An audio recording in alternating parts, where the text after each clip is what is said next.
கலாத்தியர் 6:9 நன்மை செய்கிறதில் சோர்ந்து போகாமல் இருப்போமாக. ஒரு அம்மா இருந்தாங்க. அவங்க எப்போவுமே பிச்சைக்காரங்களுக்கு சோறு கொடுப்பாங்க.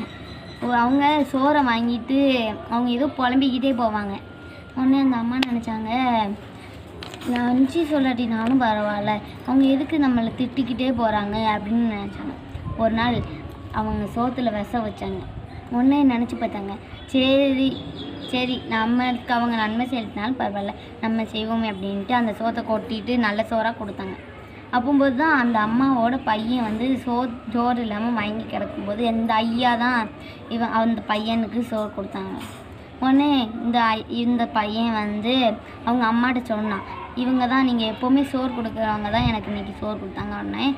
உடனே அவங்க நினச்சாங்க, ஐயோ இப்போ நம்ம விஷம் வச்சுருந்தோம்னா நம்ம பையனுக்கு தான் அது வந்து சேரும் அப்படின்னு நினச்சாங்க. அதுக்கப்புறம் இந்த கதையிலேருந்து உங்களுக்கு என்ன தெரியுது? நன்மை செய்கிறவர்களுக்கு நன்மையே வந்து சேரும், தீமை செய்வதற்களுக்கோ தீமை தான் வந்து சேரும்.